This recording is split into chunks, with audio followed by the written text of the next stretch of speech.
ગુજરાતમાં ચોમાસાના આગમનને ગણતરીના દિવસો બાકી છે ત્યારે અમદાવાદમાં ખોદકામ પૂરજોશમાં ચાલી રહ્યું છે। ડ્રેનેજ, સ્ટ્રોમ વોટર અને પાણીની લાઈનો માટે ઠેર ઠેર ખોદકામ કરવામાં આવી રહ્યું છે।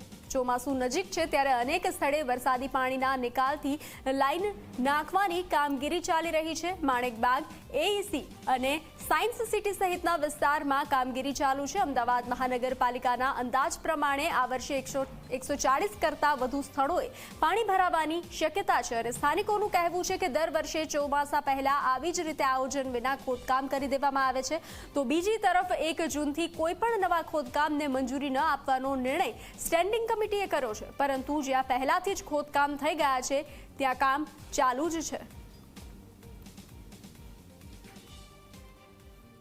અમદાવાદના 132 ફૂટના રિંગ રોડ કે જેને એએમસીએ મોડેલ રોડ જાહેર કર્યો છે એ હાડકેશ્વરથી ગુરુજી બ્રિજનો લગભગ 1.5 કિલોમીટરનો આ માર્ગ કે જે ચોમાસાને લઈને આપણે કોર્પોરેશને નવો નક્કો રોડ હતો તેમ છતાં પણ આપણે નવો બનાવવા માટે જેસીબી મશીનના દાંતાથી ખોદી અને ઠેર ઠેર પાઇપલાઇન નાખવા માટે ખોદી કાઢ્યો છે। 15 દિવસથી આગળ કામ વધ્યું નથી અને ચોમાસું આજકાલમાં જવાનું છે ત્યારે હવે શું થશે એ ખબર નથી, પરંતુ કોર્પોરેશન સમયસર કામ પૂરું કરે એ જરૂરી છે।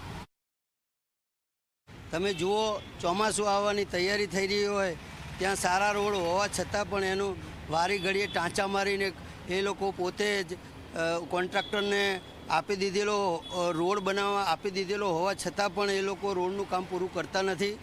રોડ સંપૂર્ણ બની ગયા પછી ટોરેન્ટ પાવરવાળા ખોદકામ કરવા આવે, ટોરેન્ટ પાવરવાળા ખોદકામ કરીને જેવું તેવું પુરાણ કરીને જાય અને પછી પાછો ભૂવો પડે તો પાછું એનું રિપેરિંગ કામ થાય। કોર્પોરેશનવાળા જેને કહેવાય કે એકબીજાને સંપીને કામ કરી નથી રહ્યા। એક તરફ જેને કહેવાય કે રોડના જે કારીગર છે, રોડ બનાવે છે, એ લોકો જેને કહેવાય સાહેબો રોડ બનાવે છે ને એની પાછળ જેને કહેવાય કે ગટર લાઇનવાળાને, જેને કહેવાય કે કેબલવાળાને, ગમે તે XY બીજી કંપનીવાળા તરત એને 2 મહિના પણ નથી રહેવા દેતા અને બીજી ખોદકામ ચાલુ કરી દે છે। એના કારણે પબ્લિકને બહુ તકલીફ થઈ રહી છે। તમે એમનું વિચારો। આગામી ચોમાસું જ્યારે વહેલું આવી રહ્યું છે ત્યારે ખોદકામ ન થાય અને જે પણ ખોદકામ ચાલુ હોય એ પૂરું કરવામાં આવે। જે ખોદકામ થઈ ગયું છે એ પૂરું કરી તેના પર બેરિકેડિંગ લાગે, તદુપરાંત એનું મોનિટરિંગ થાય।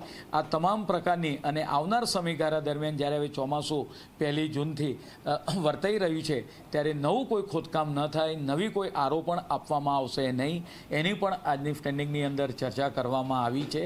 જે રોડ બની ગયા છે તે રોડ ઉપર જો સ્ટ્રોમ વોટર લાઈનો દબાઈ ગઈ હોય તો સ્ટ્રોમ વોટર લાઈનો આગામી 2 કે 3 દિવસની અંદર આ લાઈનો બધી જ એને ખોલી કાઢવામાં આવશે।